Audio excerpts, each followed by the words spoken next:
नमस्कार, आप देख रहे हैं एबीसी न्यूज। मैं हूं आपके साथ सौम्या मिश्रा। तो आज छठे चरण की बारी है, जहां सुबह 7 बजे से मतदान के लिए लोग अपने घरों से निकल रहे हैं और एबीसी न्यूज भी आपसे अपील करता है कि पहले मतदान फिर जलपान। और इसी बीच आपको आजमगढ़ से बड़ी खबर दे दें, जहां आजमगढ़ में पुल को लेकर के मतदान का बहिष्कार किया गया है। आजमगढ़ से बड़ी खबर आपको दे दें, जहां सुबह से इस बूथ पर एक भी वोट नहीं डाला गया है। और छठे चरण में भी इस तरीके की जो खबरें हैं वो सामने आ रही हैं, जहां बूथ नंबर 95 कोल गांव में मतदान का बहिष्कार किया गया।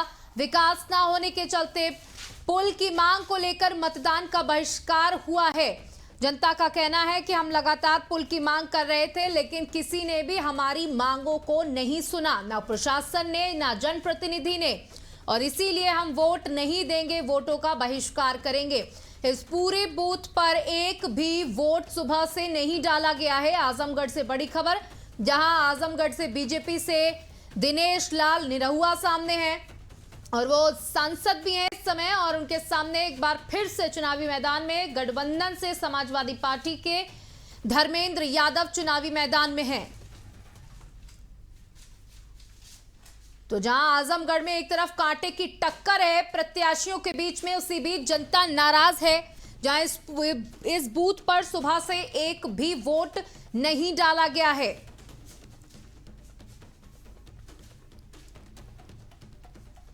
आपको बता दें कि सुबह से एक भी वोट नहीं डाला गया है, चुनाव का बहिष्कार किया गया है कुल मिलाकर के।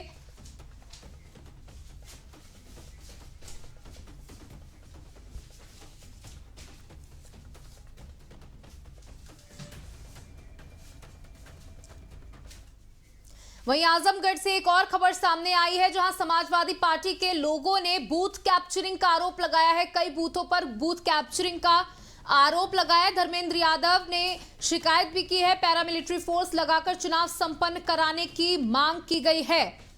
बड़ी खबर आपको बता दें, जहां सपा ने बीजेपी पर बूथ कैप्चरिंग का आरोप लगाया है। आपको बता दें कि इस 11 बूथों पर बूथ कैप्चरिंग का आरोप समाजवादी पार्टी ने लगाया है। उन्होंने कहा है कि हम चाहते हैं कि पैरामिलिट्री फोर्स लगाकर चुनाव संपन्न कराए जाएं। धर्मेंद्र यादव के मुख्य चुनाव एजेंट ने ईसी को पत्र लिखा है। बड़ी खबर आपको बता दें, जहां आजमगढ़ में बूथ कैप्चरिंग का आरोप लगाया गया है।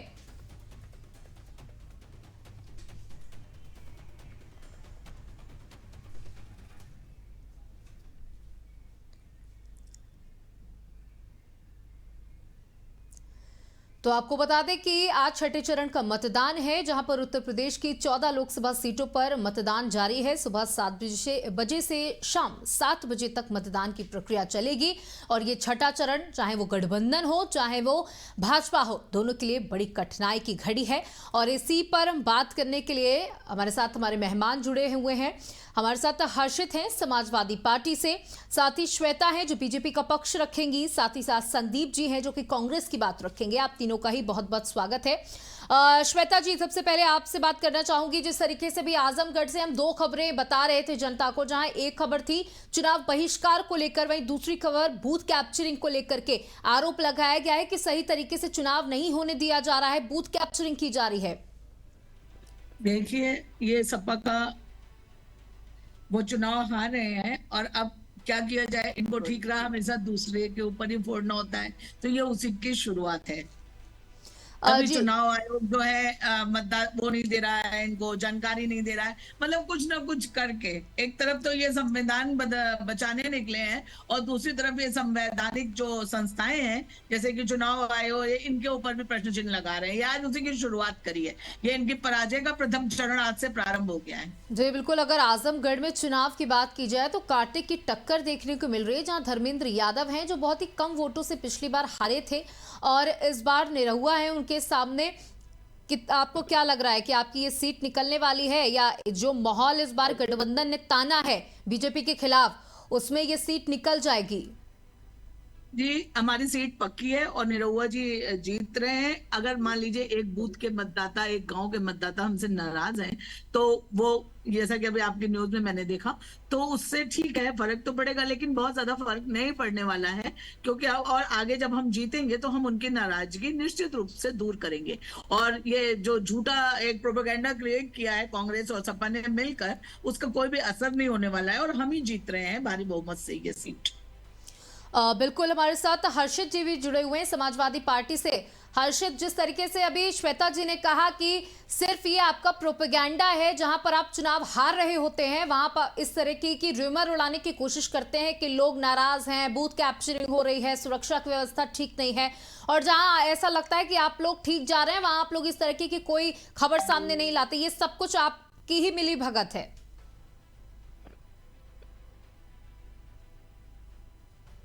मैडम, हम ये कहना चाहते हैं कि मैडम श्वेता मैडम ने ये बताया कि भाई ये हम लोग का प्रोपोगंडा है। हम लोग का प्रोपोगंडा क्या है? हम लोग संघर्ष कर रहे हैं। हम लोग इस समय हमेशा विपक्ष की भूमिका निभा रहे हैं। विपक्ष की भूमिका में हम लोगों को ये अगर कह रहे हैं कि हम लोग प्रोपोगंडा फैला रहे हैं, ये प्रोपोगंडा क्या होता है? इनके गुंडे लगातार आकर के अगर कहीं का बूथ कैप्चरिंग कर रहे हैं तो ये प्रोपोगंडा है। ये अगर हमारे विपक्ष में जब हम लोग थे, हम लोग जब पक्ष में थे, समाजवादी पार्टी की जब सरकार थी, अगर उस समय अगर कोई अगर करता था तो ये लोग बोलते थे कि नहीं नहीं नहीं, ये इनके गुंडा है। आज इनके गुंडा नहीं है, इनके गुंडे भी हैं। लगातार ये लोग जो है बदतमीजी पे उतरे हुए हैं। इन लोगों की सुपड़ा साफ हो चुका है। ये जनता जान चुके हैं, इनके झूठ के सारे दावे फेल हो चुके हैं। हम लोग की सरकार बन रही है, हमारे हर प्रत्याशी अच्छे मतों से जीत रहे हैं।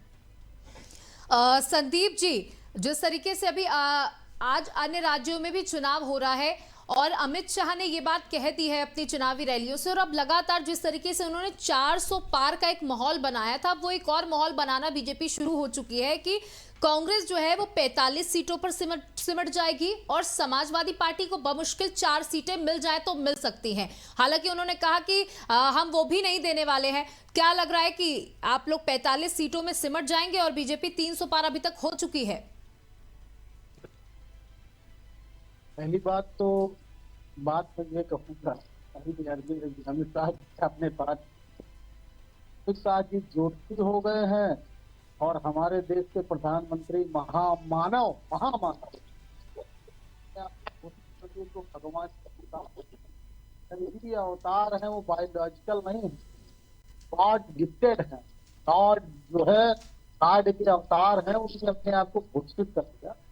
हमें याद करना होगा कि जब भी लोग भगवान बनने की कोशिश किए हैं उनका फल, तो ये मैं फिर कहते रहा हूँ कि राजनीतिक पद तय है भारतीय जनता पार्टी का। चौथी पास राजा फ्रॉड गुजराती पंडेकर, इस तरीके से इन लोगों ने देश को गुमराह करने की कोशिश, आज वो कई सारी खुल चुकी है। ज्योतिष इतने बड़े, अगर अमित शाह जी को ये पता है कि इतना जीतेंगे, उनको रिजल्ट भी पता है, और फिर कहेंगे कि अगर विपक्ष ये कहेगा कि जो है कैसे भाई आप हमको 45 मिले, कैसे करेंगे? ये कहीं ना कहीं सवाल खुद ही पैदा करवाते हैं। फिर कहते हैं क्या आरोप लगा रहे हैं। अभी आपने हमारी श्वेता द्विवेदी ने कहा था कि हम जो है संवैधानिक संस्थाओं पर सवाल खड़े कर रहे हैं। संवैधानिक संस्थाओं पर सवाल नहीं करेंगे तो ये अधिकार की बिल्कुल अगर खड़े भी करेंगे कि हमारा अधिकार है लोकतांत्रिक अधिकार।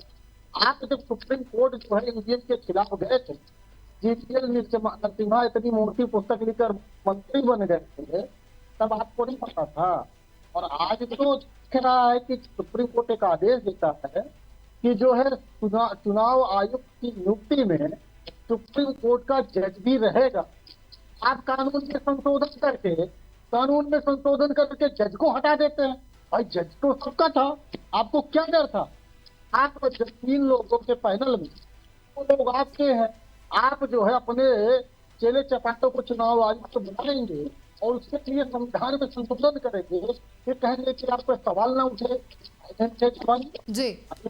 4 राज्यों के चुनाव हुए, और एक बात मैं कह दूं, 4 राज्यों के चुनाव हुए, 15,000 से ज्यादा शिकायतें रही, क्या कार्रवाई हुई? और एक व्यक्ति जो देश का प्रधानमंत्री है, जो चौथी पास राजा है, वो इतनी अभद्र भाषाओं का इस्तेमाल कर रहा है। चुनाव आयोग क्या कर रहा है? वो धर्म के नाम पर वोट मांग रहा है, धर्म धार्मिक ध्रुवीकरण कर रहा है, खुलेआम अभद्रता विपक्ष के नेताओं के साथ कर रहा है, उनको बेबुनियाद आरोप लगा रहा है। चुनाव आयोग क्या कर रहा है? ठीक है श्वेता जी, देखिए अगर इन 14 लोकसभा सीटों की बात की जाए तो इसमें 9 सीटें जो है पिछली बार 2019 के चुनावों में आपने जीती थी। छठा चरण पिछली बार भी आपके लिए चुनौतीपूर्ण था और इस बार भी चुनौतीपूर्ण है। पिछली बार आप 5 सीटें माइनस हो गई थी, तो वो 5 सीटें जीतने का आपके ऊपर दबाव है, साथ ही साथ इन 9 सीटों को बरकरार रखने का भी दबाव है। जहां आजमगढ़ में पहले तो समाजवादी पार्टी के खाते में ये सीट चली गई थी, हालांकि फिर उपचुनाव के बाद आपके खाते में वापस आ गई है। तो क्या लग रहा है कि इस बार इन 14 सीटों में कहां तक आप पहुंच पाएंगे? 14 से 14 पूरी सीटें हमको मिलेंगी। इसमें कांग्रेस कहीं नहीं है। त्रिपाठी जी बहुत बड़ी बड़ी बातें कर रही हैं, हमेशा अप्रासंगिक बात करती है कांग्रेस। अभी हम आज चुनाव की, आज के मतदान की बात कर रहे हैं, ये पता नहीं कहाँ की बात कर रहे हैं। और इनको ये पता नहीं है कि जो देश का प्रधानमंत्री होता है वो किसी दल विशेष का नहीं होता है, वो पूरे देश का प्रधानमंत्री होता है। उसका सम्मान करना सभी दलों की दायित्व होता है। बात पूरी होने दीजिए, फिर आप बोलिएगा, मैं बीच में नहीं बोलूंगी। उनका सम्मान होगा। बात पूरी होने दीजिए, बात पूरी होने दीजिए, फिर आप अपने टाइम पर बोलिएगा। सम्मान देना पड़ता है भाई साहब, मैं कह रही हूँ ना, आप अपनी बात में बोलिएगा। अभी मैं आपको नहीं डिस्टर्ब कर रही हूँ ना। जी कंप्लीट करिए। और ये 14 की 14 सीट हम जीतेंगे, क्योंकि इसमें 4 सीटें थी बसपा के पास थी और एक समाजवादी पार्टी के पास थी। कांग्रेस के पास कुछ नहीं था और आज भी कांग्रेस के पास संदीप कुछ जी, नहीं जब आपकी होगा। बारी आए तो आप प्लीज उनको कंप्लीट कर लेने दीजिए। ऐसे समझ में नहीं आता कि कौन बात कर रहा है। अरे सुन लीजिए, श्वेता जी 14 सीटों के नाम बता दे जहाँ चुनाव हो रहा है, मैं मान लूंगा कि जीत। भाई साहब मैं तो बता दूंगी, आप अपने राहुल गांधी जी से पूछ लीजिए, वो नहीं बता पाएंगे। मैं तो बता दूंगी, मैं तो बता दूंगी, क्योंकि मैं भाजपा की नेता हूँ। मैं आपकी तरह परिवारवादी पार्टी की नेता नहीं हूँ, मैं परिवार पोषक नहीं हूँ। एक परिवार की पूजा करना हमारा काम नहीं है। राष्ट्र सेवा, देश सेवा में हम विश्वास करते हैं, इसलिए हम भाजपा से जुड़े हैं भाई साहब। और दूसरों पे उंगली मत उठाइए, जो कांचे घर में रहते हैं तो दूसरों पे पत्थर नहीं फेंकते। आपको शिष्टाचार ही नहीं है डिबेट में बैठने का। मुझे बड़ा अफसोस है भाई साहब, बहुत ज्यादा। बताइए कौन कौन सी लोकसभा है? अरे आप राहुल गांधी जी से पूछ के मुझे बता दीजिए, और आप धर्मेंद्र यादव जी से पूछ दीजिए। हाउ कैन यू बोलने वालों से बोल दीजिए, फिर आप हमसे पूछने आइएगा कुछ। और पहली बात, मैं डिबेट में बैठ रही हूँ, मैं आपके सवालों के प्रति जिम्मेदार नहीं हूँ। मुझसे जो हो एंकर पूछेंगे मैं उसका जवाब दूंगी। जी श्वेता जी, आप अपनी बात कंप्लीट करिए जो आप कह रही थी, और प्लीज प्लीज संदीप जी उनको बात कंप्लीट कर लेने दीजिए। ये इनकी नकारात्मक प्रोपेगेंडा राजनीति का एक तरीका है। और ये जो कह रहे हैं, अभी सपा के भी कह रहे थे गुंडे, हमेशा सपा के ही गुंडे कहे जाते हैं, भाजपा के गुंडे आज तक नहीं हुए। फूलपुर में चुनावी रैली में अखिलेश जी और राहुल जी को बोलने नहीं दिया गया। अभी जितनी भी रैलियां हुई हैं वो इनके आचार व्यवहार और आदर्श का सुंदर चित्रण थी। अब मुझे कुछ कहने की आवश्यकता है क्या इनके लिए? सिर्फ उंगली उठाना, सिर्फ नकारात्मक राजनीति करना, ये दोनों बताएं जो यूपी के दो लड़के चले हैं, इनका क्या विजन है? ये जनता को क्या, हम मान लीजिए सब गलत कर रहे हैं, हमारी नीतियां सब गलत हैं, तो ये बताएं तो कि ये कौन सी नीति पे काम करेंगे, ये देश को विकास के कौन से राह पे ले जाएंगे। और सबसे बड़ी बात मुझे ये पूछना है कि कम से कम ये एक प्रधानमंत्री का नाम तो बता दें कि जो ये जीत का दावा कर रहे हैं तो कौन प्रधानमंत्री बनेगा, ये बता दें। ये तो इतना भी नहीं बता पाएंगे। इनके पास तो 75 प्रधानमंत्री हैं। संदीप जी देखिए, ये तो सवाल अब हर किसी के मन में है। जहां एक जनता जिनसे आप वोट मांग रहे हैं वो भी ये सवाल पूछ रहे हैं कि चलिए ठीक है, अगर हम आपको जिताते भी हैं तो हमें चेहरा तो पता होना चाहिए ना कि हमारे देश का प्रतिनिधित्व कौन करने वाला है, हमारे लिए काम कौन करने वाला है, फिर हम देखेंगे कि वो हमारे लिए सही है या नहीं। तो अभी आप लोग तय नहीं कर पाए हैं क्या, या तय कर लिया है तो प्लीज आज बताइए कि आपको प्रधानमंत्री कौन होने वाला है। पहले मैं एक बात और कहना चाहूंगी, क्योंकि अब एक हफ्ता बचा हुआ है बस नतीजे आने को। मैं एक छोटी सी बात और कहना चाहूंगी। आज कांग्रेस की दुर्दशा हो गई है कि दिल्ली में आज कांग्रेस जो है, जो कांग्रेस को ही साफ करने वाली पार्टी है, झाड़ू पर वोट करके आए हैं। इनके जो बहुत बड़े सर्वा है पार्टी के, ये आज हमारे ही कारण, हमारी भाजपा के ही कारण कांग्रेस इस दशा को पहुंची है। और उसके बाद भी ये इनकी बड़ी बड़ी बातों से छुटकारा ही नहीं मिल पा रहा है, झूठा प्रोपेगेंडा ही नहीं खत्म हो पा रहा है। आज इन्होंने आप पार्टी को वोट दिया है जो कल इन्हीं को साफ करने की बात करती थी। हो गया, सुनिए ना। और भाई साहब महिलाओं के प्रति सभ्यता से बात करना सीखिए। यही आपका नजरिया है महिलाओं के प्रति, जो उनको जानकारी नहीं है क्योंकि वो महिला है, और जानकारी है क्योंकि आप पुरुष है, और आपको तमीज ही नहीं है कि कैसे बात करनी चाहिए। आप ये कहता है कि सौंदों को पेलती है, आप हमको सम्मान की बात कर रही है। पहले आप सीखिए सम्मान करना। आप दे रहे हैं, आप महिलाओं वाला सम्मान दे रहे हैं क्या? आपने कह दिया आपको पता ही नहीं है। क्यों नहीं पता है? क्योंकि मैं महिला हूँ, और आपको बहुत जानकारी है क्योंकि आप पुरुष हैं। हाँ, नहीं, ठीक है। प्रज्वल रमन्ना जो आपका साथी है, बहुत जुलूल बात बोलने से पहले आप सोच लीजिए आप क्या बोल रहे हैं। एक जिम्मेदार चैनल पर बैठकर बोल रहे हैं कि संदीप जी देखिए, जो आपसे सवाल किए गए आप उनका जवाब दीजिए अब इस तरीके से। तो चाहिए, ये प्रोवोक करने की कोशिश कर रहे हैं। आप अपनी सब भाषा की मर्यादा बरकरार रखें संदीप जी। अब ये हमको ये नैतिक शिक्षा पढ़ाएंगे जी? नैतिक शिक्षा नहीं है, मेरा अधिकार है, मेरा सम्मान, मेरा अधिकार है, और आप चैनल पे बैठ के मुझसे अभद्र भाषा में बात नहीं कर सकते हैं। एक महीना को लिखा कहता हूँ 4 आदमी को पढ़ाओ तो 400 आप बेवकूफी वाली बातें मुझसे मत करें। जो पूछा जाए बस उसका जवाब दें। पढ़ाओ नैतिक शिक्षा, शांति से सुनो, सच की प्रवक्ता हो उसी तरीके सुनो, ज्ञान मत दो, ज्ञान देना है अपने नेताओं को। संदीप जी, एक आपसे बहुत ही सिंपल सवाल किया गया है कि आपका प्रधानमंत्री का चेहरा कोई है या नहीं है, आप उसका जवाब दीजिए। आप इधर उधर की बातों पर मत ध्यान दीजिए, मत बोलिए, आप अब बस इस सवाल का जवाब दीजिए।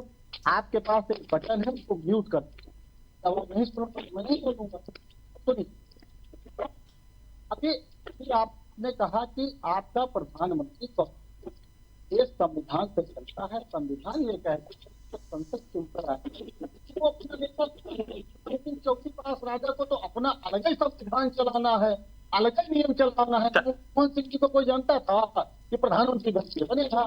गौड़ा जी को कोई जानता था? बने ना? राव जी को कोई जानता था? बने ना? संदीप भाई 2 मिनट का वक्त। रुक जाइए संदीप, हर्षित जी अभी आपके पास आ रहे हैं, वेट करें 2 मिनट, अभी आपके पास आ रहे हैं। तो इस देश में जो है वैधानिक प्रक्रिया है, उसके तहत हमारे पास तो कम से कम 10 प्रधानमंत्री के दावेदार हैं, नेता हैं, लेकिन आपके पास तो चौथी पास राजा के अलावा फिर एक जो है उसका तड़ीपार गुंडा है आपके पास। तो क्या आप लोगों के पास ढेर भर के नेता हैं, तो क्या एक साल एक नेता प्रधानमंत्री बनेगा? नेता तो एक ही चाहिए ना, प्रधानमंत्री का चेहरा तो एक ही चाहिए ना। हाँ, सौम्या जी 10 साल हमने सरकार चलाई, क्या हमने यूपीए सरकार चलाई, 1 साल चलाई क्या? चौथी पास राजा की बात सुनिएगा कि प्रदीप त्रिपाठी की बात सुनिएगा, जो पोस्ट ग्रेजुएट है, जो 4 डिग्री लेके बैठा है, जिसकी डिग्री की बात पता नहीं, उसकी बात पर हम बात करेंगे। वो फरार आदमी जो छुट्टा है डिग्री पड़ती, सुनिए बात देखो। तो मैं सिर्फ ये कह रहा हूँ कि आज ये जरूरी नहीं है कि कौन प्रधानमंत्री। अभी विजन की बात हमारे साथ मैं बता रहा हूँ आपको कि हम ये कह रहे हैं कि हम 1 लाख रुपए गरीब महिलाओं को देंगे, 8500 रुपए महीना। हम ये कह रहे हैं कि युवाओं को 25 नौकरी देंगे। हर एक युवा जो ग्रेजुएशन करेगा और इंटर के बाद जो भी डिप्लोमा कर लेगा, हम उसको 8500 रुपए महीना अप्रेंटिस कराकर आपने चालू किया था, जिसके मंत्री रूडी जी थे, गायब हो गए, उसकी अप्रेंटिस करा पहले भी करा कर नौकरी दे चुके हैं, फिर दे 30 खाली है, हम उसको 6 महीने के अपने कैलेंडर भी जारी करते हैं कि कैसे किस महीने में कितनी वैकेंसियां हम निकालेंगे। उसके अलावा किसानों का कर्ज माफ करेंगे। हम जो किसानों को एमएसपी की गारंटी दे रहे हैं। और मजदूरों को मनरेगा मजदूरी जो आई है सरकार 220 रुपए से लेकर 250 रुपए दे रही है, उसको 400 रुपए देने का काम करेंगे। जो हमारी आशा वर्कर महिलाएं, आंगनबाड़ी और जो रसोइयां हैं, उसका वेतन हम जस्ट डबल करेंगे। अगर 1000 मिलता है उसको जो है 2000 करेंगे। इसके अलावा ऐसा कोई भी वर्ग नहीं है इसके लिए हमने काम नहीं किया और आगे करने का विजन नहीं दे रहे हैं। लेकिन हमारे चौथी पास राज्य का विजन है, आपकी भैंस खोल ले जाएगा, आपका सूत्र छीन लेगा।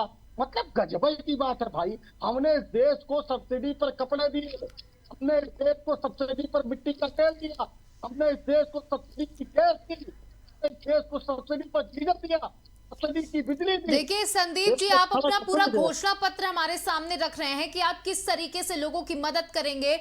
आपके जो नेता है वो कहते हैं कि 1 लाख रुपए खटाखट गिरेगा, लेकिन ये बताइए कि ये सब खटाखट गिरेगा कैसे? कोई प्लान आप लोगों ने बनाया है कि ये सब चीजें आएंगी कैसे? कैसे प्लान होगा? जैसे आप लोग बीजेपी को घेरते हैं कि आप राशन तो बांट रहे हैं, लेकिन इसका बोझ किसके ऊपर पड़ रहा है? तो कोई रूपरेखा तो आप लोगों ने भी तैयार कर रखी होगी ना, या सिर्फ जनता को लुभाने के लिए खटाखट 1 लाख रुपए पहुंचाएंगे?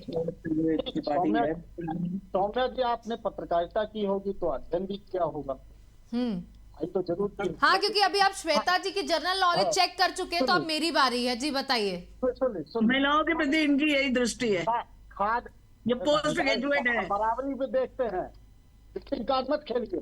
आज महिलाएं जो है लड़ाकू विमान उड़ा रही है, यहाँ पर रोना धोना करके बैठ रहे हैं महिलाएं। बराबरी की अगर बराबर पे बैठो तो क्या महिला, क्या तो आपके स्टैंडर्ड पे उतर कर बोले जैसे आप बोल रहे हैं। सुनो, ज्यादा ज्ञान मत दो, जो बात कर रही है उसकी बात। संदीप जी देखिए, भाषा की मर्यादा को बरकरार रखिए, भाषा की मर्यादा को बरकरार रखिए और जवाब दीजिए। हाँ, सौम्या जी, जी देश में खाद्य सुरक्षा अधिनियम कब आया? जी जी जी पता है?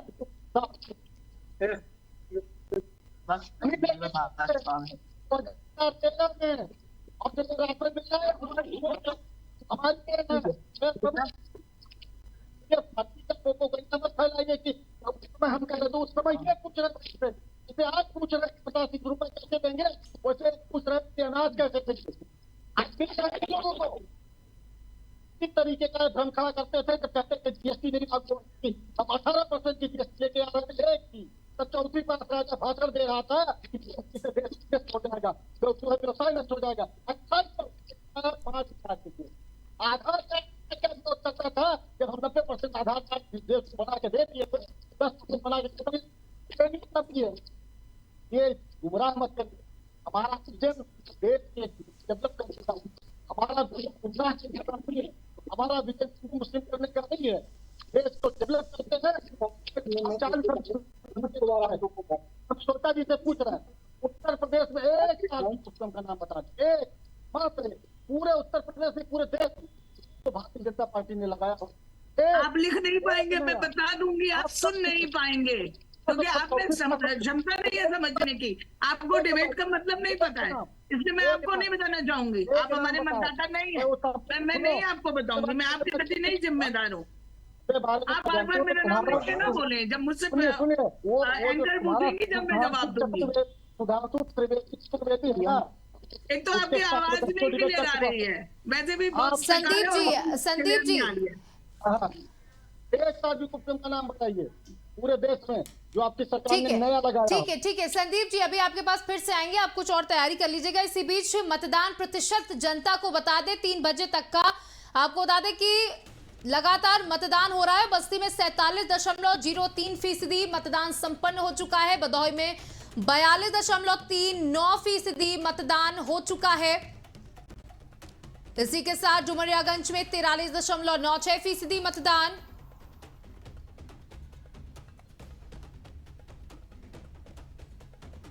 जौनपुर में 43.75% मतदान, लालगंज में 44.63% मतदान संपन्न हो गया है। मछली शहर में 43.89% मतदान,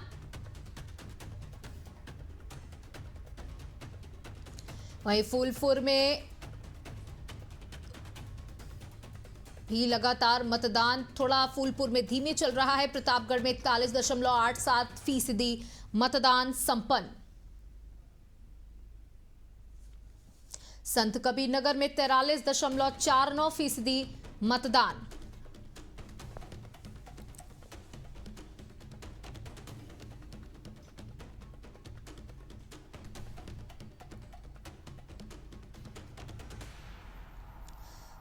वहीं सुल्तानपुर में 45.31% मतदान संपन्न।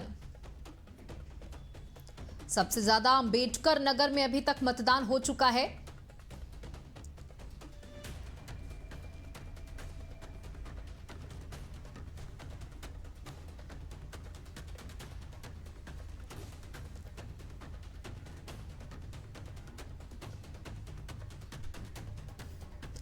तो लगातार हम आपको बता रहे हैं कि मतदान प्रतिशत जो है वो धीरे धीरे बढ़ रहा है, क्योंकि जो वेदर है, जो गर्मी है, वो भी लगातार बढ़ रही है। लेकिन आपको अपने घरों से निकलना है और अपने मताधिकार का प्रयोग करना है। और हम लगातार चर्चा कर रहे थे, जिसमें हमारे साथ हमारे मेहमान जुड़े हुए हैं, श्वेता और संदीप जी।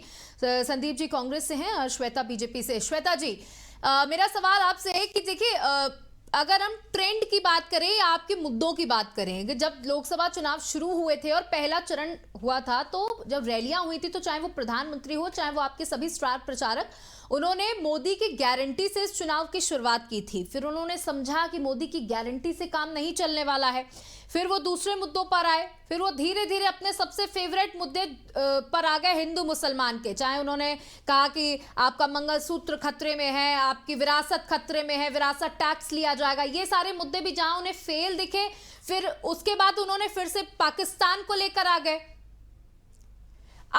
अब जब देखिए छठा चरण आ चुका है, तो अब वो पूरे साम दाम दंड भेद खेलने की कोशिश कर रहे हैं। और अब मुस्लिम आरक्षण पर उत्तर प्रदेश के अंदर एक बहुत बड़ा मुद्दा बन चुका है। योगी आदित्यनाथ लगातार बात कर रहे हैं। यहां तक आप लोगों ने बोल दिया कि अगर गठबंधन उत्तर प्रदेश के अंदर आता है, समाजवादी पार्टी उत्तर प्रदेश के अंदर आती है, तो अयोध्या में बुलडोजर चल जाएगा। तो क्या ये बात प्रैक्टिकली आप लोग समझते हैं कि सिर्फ बोल देते हैं?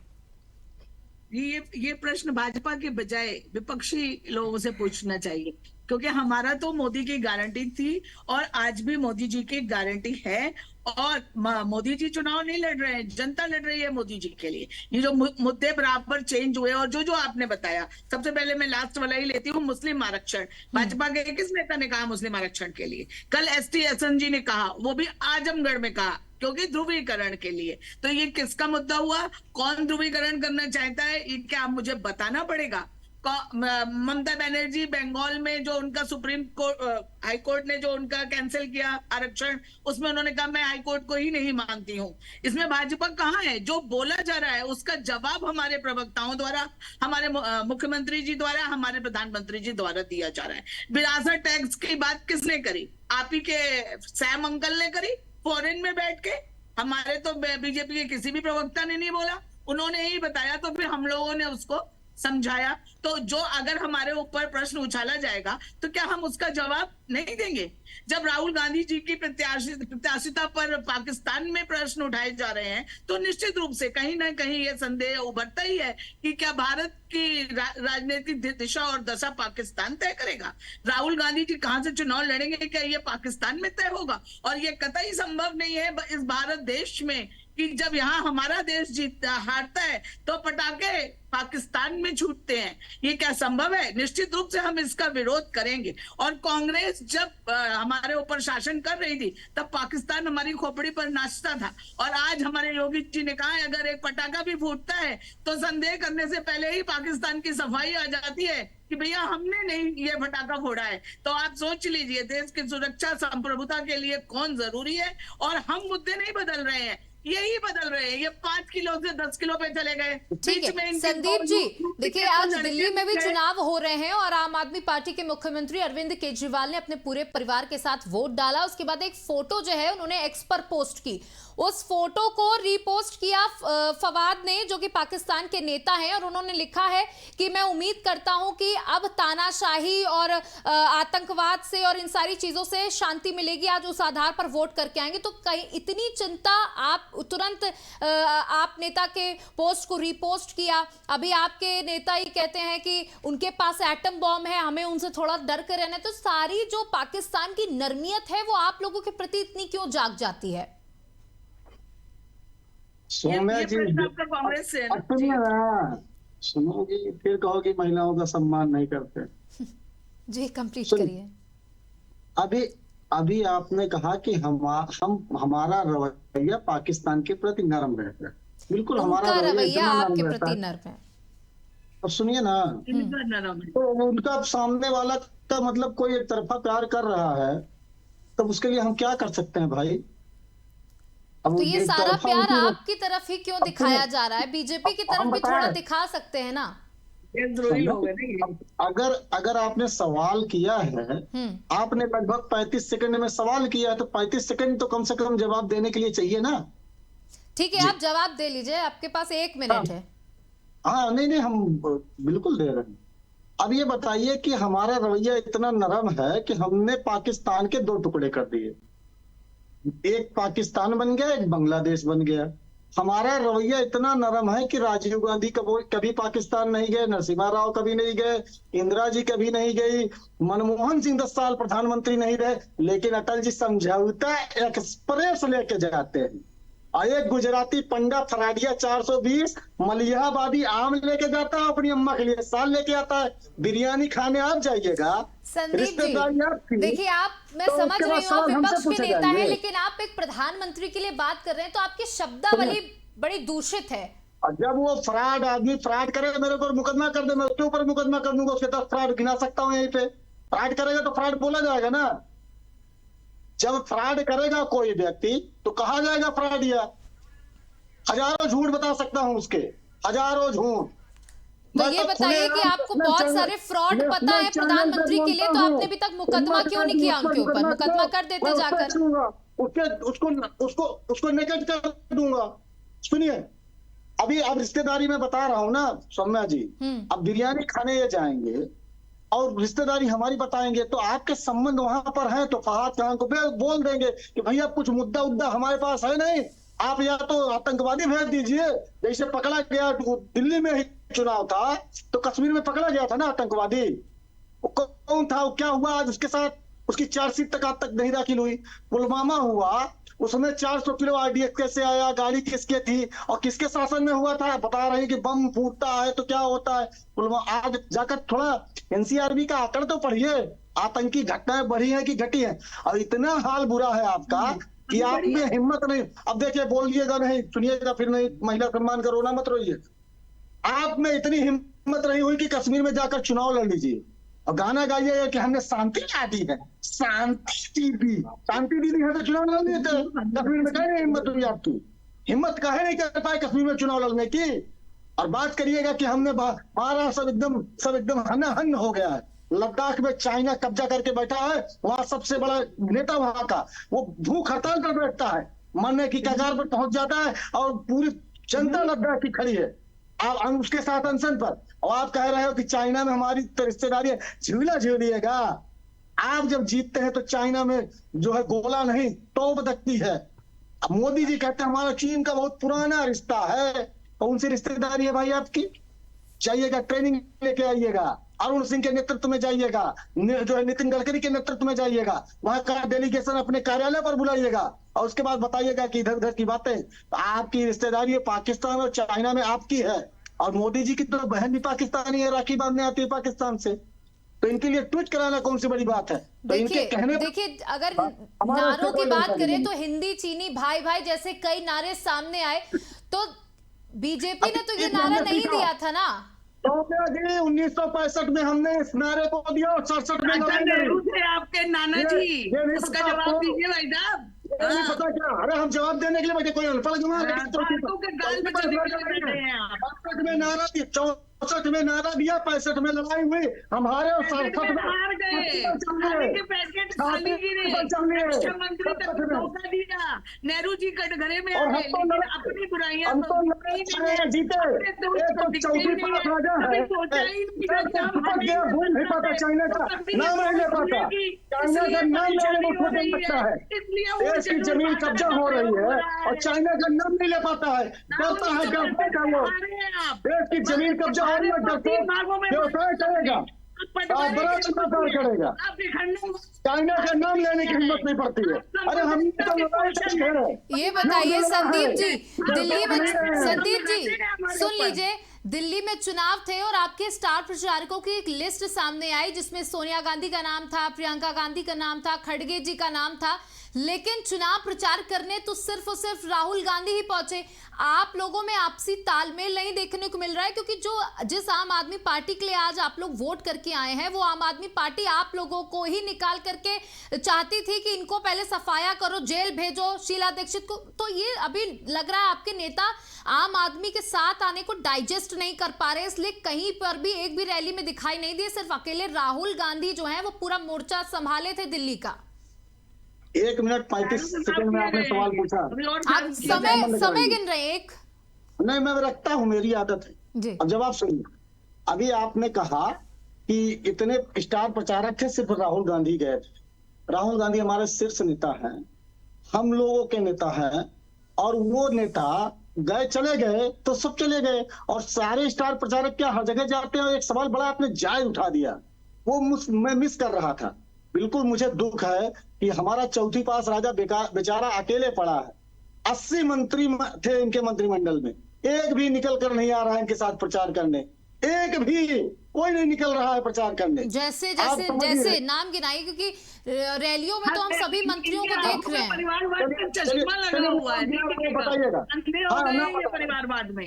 अरे सुनिए ना, अब नाम बताइएगा। नितिन गडकरी कितनी बार सभा किए हैं, जरा बताइए मुझे। देखिए, योगी आदित्यनाथ ने तो एक रिकॉर्ड भी बना दिया है, अपने राज्य को छोड़ करके अन्य राज्यों में भी लगातार प्रचार कर रहे हैं।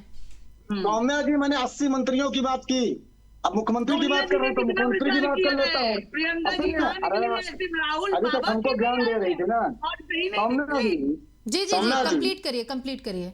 आपने सवाल जो पूछा, मैं जी जवाब मंत्रियों का, जी आप मंत्रियों का जवाब। जी इधर उधर की बात मैं नहीं करता हूँ जी। कह रहा है कि भारतीय जनता पार्टी के नेता आज कोई निकलने को नहीं तैयार। तो शिवराज सिंह ने कितनी सभाएं की, वसुंधरा राजे जी ने कितनी सभाएं की, येदियुरप्पा ने कितने सभाएं की, ये सब क्योंकि सबको पता चल गया कि जाने वाले हैं। और भारतीय जनता पार्टी के अंदर इतना अंतर कला है। आप समझिए कि हमारे यहाँ अमित शाह आए थे, मेरे घर के जस्ट बगल में, मात्र 700 मीटर, राम जी की सौगंध खा के कह रहा हूँ कि झूठ नहीं बोल रहा हूँ, 1 किलोमीटर होगा ज्यादा से ज्यादा, बगल में आए थे अमित शाह जी। योगी जी की फोटो तक नहीं लगी थी। हम लोगों ने लोकल न्यूज में उस पर बाइट दी, खबर चली, योगी की फोटो तक अमित शाह की सभा में नहीं लगती है। इससे ज्यादा अंतर कला क्या होगी? लोगों को पता है कि अमित शाह जी की अगर चली तो योगी जी हट जाएंगे। अभी और एक सवाल आपने और पूछा था, अगर फिर से थोड़ा सा उसको रिपीट कर देंगी, इसलिए कि ये जो बीच में टाटा हो गया उसमें मिस कर दिया मैं। पोस्ट ग्रेजुएट लोगों को सुनाई भी नहीं पड़ रहा है, भूल भी बहुत ज्यादा रहे हैं, बहुत ज्यादा होशियार है लेकिन जवाब नहीं दे पा रहे हैं। अब हम काली जड़ी तो नहीं खा रहे हैं 30,000 का मशरूम, वो तो मोदी जी को मिलेगा भाई, हम लोग को गरीब किसान मजदूर है। बादाम पत्ता की मलाई जो खाएगा, काजू बादाम खाएगा, उसकी मेमोरी बढ़ जाएगी ना। आप चले निजी टिप्पणी नहीं, हम बहुत बढ़िया भद्र आदमी है, गंवई है पूरा। फिर अब क्या होगा आप समझ लीजिए, रात में हाँ नींद नहीं आएगी, इसलिए उस पर मत उतारिए। सौम्या जी, अभी आपने जो सवाल खड़े किए उसका मैंने जवाब दिया। और एक बात अभी आपने कहा कि डाइजेस्ट नहीं कर पा रहे हैं, जो है अरविंद केजरीवाल जी या कोई और कैसे गठबंधन आपने कर लिया जो आपके खिलाफ थे। हमारे यहाँ ओम प्रकाश राजभर इसी उत्तर प्रदेश में माँ बहन की गरियाए थे, माँ बहन की गाली से खुले मंच से दत्त तेरी माँ का, दत्त तेरी माँ का, इस तरीके की गाली दी थी। मैंने गाली नहीं दी, मैंने बताया किस तरीके की गाली दी थी ओम प्रकाश राजभर ने। मैं वीडियो भेज दूंगा। और गठबंधन में है आज, उनका लड़का चुनाव लड़ रहा है और हमको ज्ञान दे रहे हैं भाजपा वाले कि अरविंद केजरीवाल जी आपको मिटा रहे थे, आप कैसे गठबंधन कर लिए। और मैं नेता का नाम बता रहा हूँ, नीतीश कुमार जी, जिसका आपने डीएनए चेक कराया था और उन्होंने आपका क्या क्या चेक किया था, क्या क्या बोला था, आज आपके चच्चा फुफ्फा हो गए। और मैं बता रहा हूँ, ऐसे सैकड़ों दल के नाम बता सकता हूँ। 38 तो रजिस्टर्ड दल है कितने संगठनों से, यहाँ तक कि आतंकी संगठन है जो रजिस्टर्ड नहीं है, उनके साथ आपने गठबंधन किया है। पीएफआई को राजनीतिक रूप से, पीएफआई को राजनीतिक, सुनिए ना, पीएफआई का राजनीतिक विंग केरला में, उससे आपने समर्थन लिया। संदीप जी ये बताइए, चलिए ठीक है, आज आप लोग बहुत कॉन्फिडेंस है कि आप लोग इस बार सरकार बना रहे हैं और आप लोग बना ले जाएं, इससे हमें कोई लेना देना नहीं है। आपको बहुत बहुत शुभकामनाएं इस चीज के लिए। लेकिन कांग्रेस जो थी वो एक बहुत बड़ी राष्ट्रीय लेवल की पार्टी है और जिस तरीके से उत्तर प्रदेश में आप लोगों ने अपना जनाधार खोया, ये एक बहुत बड़ा सवाल है कि इतनी बड़ी पार्टी एकदम से ऐसा कैसे हो गया।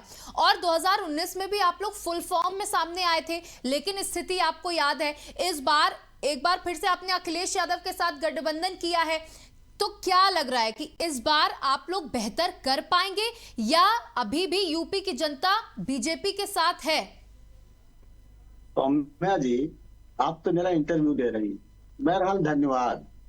देखिए, आपने कहा कि हम इतने राष्ट्रीय दल थे और जो है हमारी स्थिति ये हो गई है कि हम उत्तर प्रदेश में गठबंधन किए।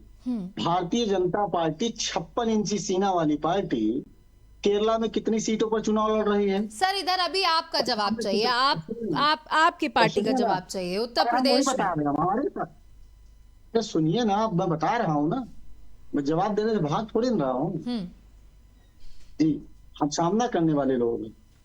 हम ये सिर्फ कह रहे हैं कि जो ये सवाल खड़े कर रहे हैं, जिसका सवाल आप पूछ रही हैं, वो दल की स्थिति ये है कि वो जो 56 इंची सीने वाले व्यक्ति जो है ऐसे ऐसे संगठनों से जो है, आप बंगाल में आप एक गोरखा जनमुक्ति आंदोलन चलाती है, वो भी संगठन रजिस्टर्ड संगठन नहीं है, उसका समर्थन इन्होंने लिया है।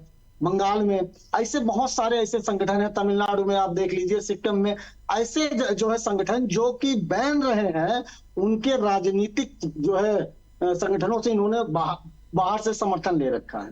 लेकिन हम अब उत्तर प्रदेश में हम बिल्कुल इस बात को मानने में इनकार नहीं कर रहे हैं कि हमने जाति और धर्म की राजनीति हम नहीं कर पाए।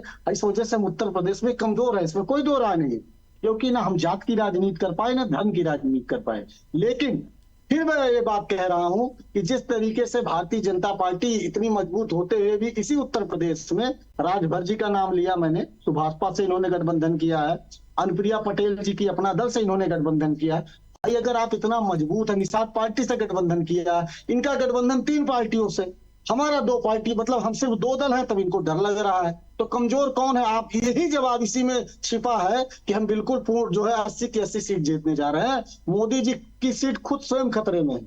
आप समझिए 4 बार जा चुके हैं जब से चुनाव जो है आचार संहिता लगी है। लेकिन आप कह रहे हैं कि मोदी जी की सीट खतरे में है, लेकिन अखिलेश यादव तो कह रहे हैं कि उत्तर प्रदेश में 1 सीट बीजेपी लेगी, बाकी हमारे पास आएगी। तो मतलब वो वाराणसी के लिए आश्वस्त हैं कि वहां मोदी जीतेंगे, लेकिन आप कह रहे हैं नहीं जीतेंगे। नहीं, उन्होंने कहा, पहले सुन लीजिए, गलत बयानी नहीं है, यहाँ सब रटा रहता है। उन्होंने कहा कि 1 सीट लड़ाई में है, हम मजबूती से लड़ेंगे तो वो भी जीतेंगे, ये अखिलेश जी का बयान है। देखिए उन्होंने ये कहा कि 1 सीट हम छोड़ दे रहे, वहां पे वो निकल जाएंगे, 1 सीट उनके खाते में जाएगी। नहीं, गलत बात कर रही हैं आप, मुझे दिखाइए, मैं वीडियो दिखा दे रहा हूँ। अरे मैं भी आपको अभी वीडियो चलवा के दिखा दे रही हूं। जी श्वेता जी आप कुछ कह रही हैं। जी श्वेता दीजिए, मैं क्षमा मांग लूंगा। जी 2% वोटिंग परसेंटेज के साथ ये 80 सीट जीतने का दावा कर रहे हैं। 2% वोटिंग परसेंटेज लगभग 23 से 24%। 2012 से 39 पे पहुंच सकती है। आपका 12% था 2009 के चुनाव में, 2014 में कितने पहुंच गए? हाँ, वही 14 से 24 आ गया है। झूठे ही बोल रहे हैं, बेकार वाली बात है। अभी 4 जून को रिजल्ट आएगा, भाई साहब रहिएगा। पुरानी रजाई गद्दा निकाल लीजिएगा रोने के लिए, आप निकाल लीजिए और भिजवा दीजिए। हम लोगों की चिंता मत करिए, हम तो लगातार जो है, हम लोग तो आदत पड़ गए विपक्ष के नेता है। आप लोगों की जो उल जलूल की कमाई है वो बंद हो जाएगी। बात नहीं करना चाहती हूँ, डिबेट में हाँ, तो फिर डिबेट करिए। पर्सनल अटैक करेगी तो पर्सनल जवाब मिलेगा। मैं पर्सनल अटैक नहीं कर रही हूँ। 2% आपका वोटिंग परसेंटेज है और सपा का 23% है। इतने कम वोटिंग परसेंटेज पे आप 80 सीट जीतने का दावा कर रहे हैं, जो निराधार है, होता है। इसका जवाब अभी आपको 4 जून को मिलेगा। और दोनों जो आपके असफल शहजादे हैं, जो उन्होंने ये सत्ता प्राप्ति के लिए चौथी पास राजा फरादिया और तड़ी पार का जो आपकी बार गठबंधन है, जनता जूता मार के निकालेगी। 4 जून को चौथी पास राजा और तड़ी पार का जो ये जोड़ा चल रहा है, रंगा बिल्ला की जोड़ी है, रंगा बिल्ला की जोड़ी को जूता मार के निकालेगी जनता उत्तर प्रदेश से। रंगा बिल्ला की जोड़ी को जूता मारेगी अपनी जनता। रंगा बिल्ला, रंगा बिल्ला, रंगा बिल्ला, रंगा बिल्ला, रंगा बिल्ला, रंगा बिल्ला, रंगा बिल्ला, रंगा बिल्ला, याद है ना? रंगा बिल्ला। हाँ, तो फायदा किया, ऐसे जवाब मिलेगा। आपके द्वारा किया जा रहा है, आपके पास कुछ कहने के लिए नहीं है, इसलिए हमारे पास है आपके लिए 1 लाख रुपए। महिलाओं के आपको नहीं मिलेगा, आपकी सास को मिलेगा 1 लाख रुपए। 1 लाख रुपए आपकी सास को, 1 लाख रुपए कहाँ से जीजा जी देंगे? हाँ हाँ, मोदी जी तो अपनी अम्मा के यहाँ, हाँ अपने मामा के यहाँ से लेके आए हैं जो गेहूं चावल दे रहे हैं। इस देश तो कमजोर समझ रही हैं। संदीप जी, देखिए आप काफी अग्रेसिव हो रहे हैं। मुझे लगता है कि डिबेट की तरह हमें यहाँ पर बात करनी चाहिए। और ठीक है, देखिए वक्त कम है और जो आखिरी सवाल है वो बेहद महत्वपूर्ण है। हमारा यही तरीका, संदीप जी, जनता पार्टी के नेताओं का असली चरित्र उजागर करने में महारत हासिल है। ठीक है, कर लीजिएगा 4 जून को। देखिए सबका चरित्र सामने आ जाएगा। जो तस्वीरें होंगी 4 जून को हम सबके सामने आ जाएंगी। आप से आखिरी सवाल ये है, क्योंकि आप लोग बेहद कॉन्फिडेंट हैं और उत्तर प्रदेश में कह रहे हैं कि हम सरकार बनाएंगे, क्या लगता है कि विश्वास से बताइएगा, क्योंकि आप कहते हैं कि हम सच का सामना बहुत करते हैं और सच ही बोलते हैं, तो कितनी सीटें उत्तर प्रदेश के अंदर आप लोग जीत रहे हैं? देखिए फिर मैं कहूंगा कि मैं कोई ज्योतिषी नहीं हूँ। नहीं, फिर भी आप लोग ने फील्ड पे काम किया है, जनता का मूड समझा है, उस आधार पर बताएं। अरे सुनिए ना, मैं जवाब दे रहा हूँ। जवाब आपके सवाल का जो अभी आपने पूछा उसका भी जवाब उसे टाइमिंग बताइए कितने मिनट में, मैं सेकंड में पूछा था। मात्र 30 सेकंड। अच्छा, जवाब दीजिए, आपके पास भी 30 सेकंड है। हाँ 30 सेकंड। हम सिर्फ ये कह रहे हैं कि हम ज्योतिषी नहीं है। जनता जिस तरीके का समर्थन दिखा रही है, बिना पैसे की जनता लगातार हमारी सभाओं में, मतलब अगर हम 10,000 की व्यवस्था करते हैं तो वहां पर 50,000 लोग आ रहे हैं, 30,000 लोग आ रहे हैं, तो कहीं ना कहीं ये प्रदर्शित कर रहा है कि हम 80 सीटों पर बहुत जबरदस्त लड़ाई लड़ रहे हैं। इसमें कोई डाउट नहीं है। और फिर मैं एक दावे के साथ कह रहा हूं कि ये परिणाम इस तरीके का आश्चर्यजनक परिणाम आएगा कि जिसकी अपेक्षा किसी ने नहीं की होगी। ऐसे लोग अब की बार सांसद बनने जा रहे हैं। जी श्वेता जी, देखिए उन्होंने तो अपना स्टैंड क्लियर कर दिया है कि वो पूरी 80 की 80 सीटों पर जो है वो अच्छी फाइट आपको दे रहे हैं और ऐसा परिणाम आएगा कि सब भौचक्के रह जाएंगे। आप लोगों ने जो 80 का नारा दिया है वो कितना सफल हो पाएगा? जी परिणाम जरूर, क्योंकि अमित शाह ने 4 सीटें तो पहले छोड़ दी हैं।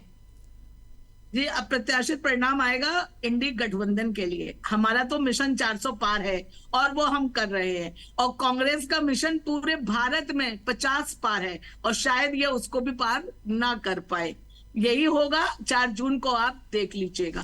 ये झूठा इनका जो परसेप्शन है, ये इसकी पोल 4 जून 2024 को खुल जाएगी। देखिए संदीप जी, श्वेता जी, एक लिस्ट हमने तैयार कर ली है जिनमें हम 4 जून को अपने कुछ मेहमान जरूर बुलाने वाले हैं। उसमें संदीप जी आप जरूर जी कंप्लीट कर लीजिए, उसके बाद मात्र 1 मिनट में क्लियर कर देता हूँ। 400 नारे की अभी थोड़ी सी 1 मिनट में हवा निकल जाएगी। राजस्थान में इनके पास पूरी की पूरी सीटें, एक सीट छोड़ के, क्या आप बताइए उसमें घटेगी कि नहीं घटेगी? आप मध्य प्रदेश चले आइए, पूरी की पूरी एक सीट छोड़ के। हमारा किया है, थोड़ा अपना कर लीजिए। हम देश का किया है, आपका नहीं किया है। अब देखिए, अब फिर मैं कहूंगा, अब सुन लीजिए ना, आप बताएं, मैं सुनना चाहता हूँ। हाँ सुनिए, अब ये बता, मध्य प्रदेश पूरी की पूरी, छत्तीसगढ़ में जो है पूरी की पूरी, आप जो है उत्तराखंड में पूरी की पूरी। बीजेपी ने बताइए, अपनी बताइए, आप कहाँ बढ़ रहे हैं, आप ये बताइए बस। सौम्य जी, मैं आपसे बात कर रहा हूँ, अगर आपकी अनुमति हो तो मैं आपकी बात आप बोलते रहिए। हिमाचल प्रदेश पूरी की पूरी, दिल्ली पूरी की पूरी, आप चले आइए जो है वहां पे तमिलनाडु में 18 सीटें, और सॉरी कर्नाटका में 18 सीटें, जहां पर 10 सीटें कम से कम घटने जा रहे हैं। और उसके बाद आप चले आइए पश्चिम बंगाल में 19 सीटें, जब आप जीत ले गए थे, अब की बार ज्यादा से ज्यादा 4 सीटें आप जीत के आने जा रहे हैं।